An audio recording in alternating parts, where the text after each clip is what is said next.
Hi everyone, Flaming Footy here and welcome back to a new video on the channel. And today guys, I'm going to be doing my AFL 2023 round 2 preview. So there's pretty good games this round and let's go ahead and hop right into things. First game of the round, Carlton versus Geelong at the MCG on a Thursday night. This is a massive clash for both these two sides. I feel like both of them are definitely up for redemption from last week. Carlton, they had the game in their grasp for most of it, and the Cats, they were in control for most of the game as well. They got out to numerous stages of they got out to numerous leads, and Collingwood numerous times dragged that back. So I feel like this is a really important game. The Cats, seeing them 0-2 to start the year would be an unbelievable sight. It'd be ridiculous and crazy. And Carlton, we know they draw last week. I feel like this is going to be a really interesting contest. But I feel like, personally, you just got to go the safe tip and back in the Cats. Friday night, Brisbane versus Melbourne at the Gabba. And we have a really exciting contest on our hands here. Brisbane up for redemption. They need some revenge. Port Adelaide last week absolutely destroyed them. And they just got exposed in multiple areas of the ground, especially in their defence. And even in their midfield. Their midfield did look to lack, despite some of their big names in there. Dunkley, Ashcroft, Neil, and the list just goes on and on and on. And the Demons last week versus the Dogs looked really good. I feel like they are definitely going to be one of the premiership contenders, or if not, the first premiership contender. I feel like they've got a really good chance this year. I feel like they probably maybe have the best list in the competition. I feel like it's really close, but they could. Everybody to their own though. Brisbane versus Melbourne. This is a massive game at the Gabba. It can sway people's opinions. We know a lot of people do think the Lions win at the Gabba. I feel like they're going to make it a fortress. Do they win every game there this year? Nope, because the Demons will beat them here in an absolute thriller. But Brisbane, 0-2 to start the year with the Doggies to come and then the Pies after that. This is a interesting run for the Lions, and I'm really interested to see how they go. They could be 0-4. I doubt it, but who knows? Collingwood versus Port Adelaide is the next game at the MCG. This is a massive contest as well.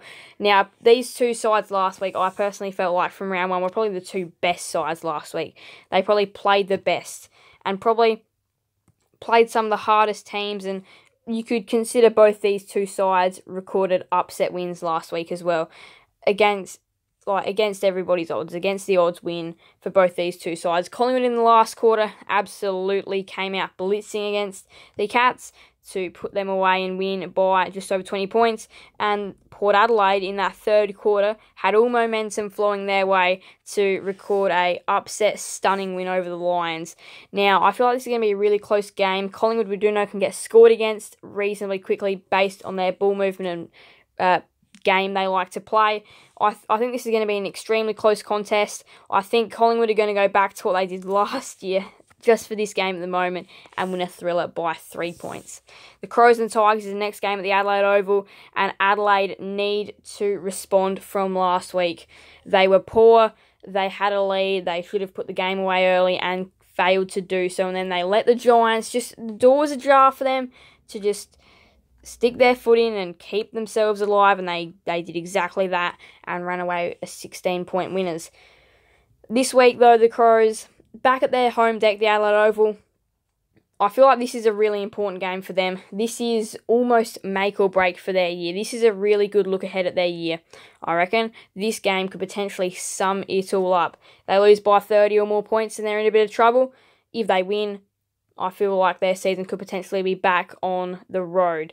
Richmond, on the other hand, they don't have a great record at the Adelaide Oval against the Adelaide Crows. They might have a decent record versus Port Adelaide, but not against the Adelaide Crows at the Adelaide Oval. They've been beaten there at least the past couple of occasions, especially last year they got beaten there by the Adelaide Crows. So this is a big game for the Tigers. We know they're big name recruits. They've got to stand up here and win. I reckon the Tigers do it by 13 points.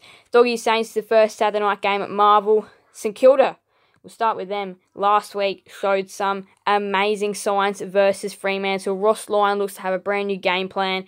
And last week, the Saints were very defensive. It was a very defensively minded game. Both defences had to be strong, and it was a low-scoring contest versus the Dockers. Both defences had to be strong if you want to win, and the Saints probably just proved stronger. The Western Bulldogs, their defence lacks. Their defence is probably their weakest part on the ground. They got scored against heavily, very quickly last week versus Melbourne. And the Saints forward line, I don't think it's that great. So I don't think they'll get scored against heavily here. But if it was a King, Membry, Billings, Gresham, Butler forward line, they might actually get scored against quickly. So the Dogs are lucky that the Saints have got some outs and injury stuff. But yeah, if they were a strengthened team, they could get scored against quickly. The Dogs last week, their 4 key forwards didn't quite work out. They'll have to try it again this week though. See if it's a Marvel-suited game plan perhaps. My tip, Dogs by 10. I feel like they got the job done, but I do still feel like the Saints will show some good signs. Fremantle, North Melbourne is the other Saturday night game. And North Melbourne last week, under Alistair Clarkson, looks pretty good. They had a bit of a more exciting game plan. Ball movement strategy was better with those handballs. The Dockers last week just looked in an absolute mess versus St Kilda. At times, they did just look really, really, really messy. They did not take the game on at all. That's why St Kilda probably won as well. They took the game on. The Dockers just didn't look to take the game on at all. Optus Stadium, couldn't see them losing though. I see them winning this game by 43 points. But if North do draw the margin closer and compete, I feel like there could be some panic signs at the Dockers. And they've just got to get their forward line right as well, Fremantle. So their defence was fine, the midfield was fine. It was just the forward line which was a little bit question marks raised.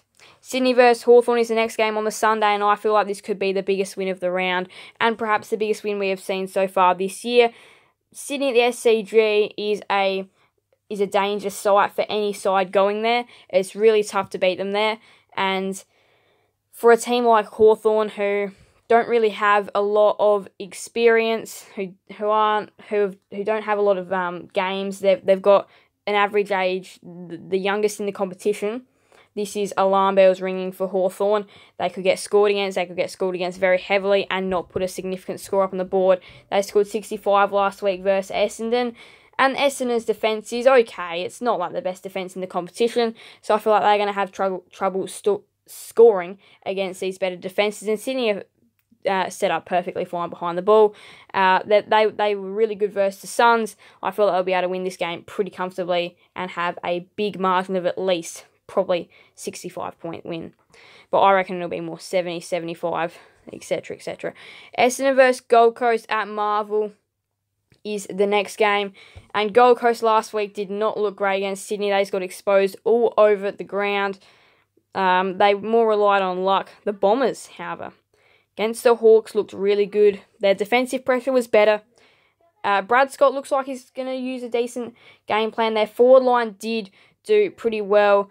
There was also goals kicked from different avenues, which was good for the Bombers, and I feel like they'll be able to win this game. I think it's going to be a really close game, but the Suns at Marvel probably aren't the best of sides. We saw what the Bombers did to them last year at Marvel, and I feel like the Bombers will be able to win again in a pretty close game. I think this is going to be a really good contest at Marvel. Last game of the round, West Coast versus GWS in Perth at Optus Stadium. And this is going to be a really exciting contest.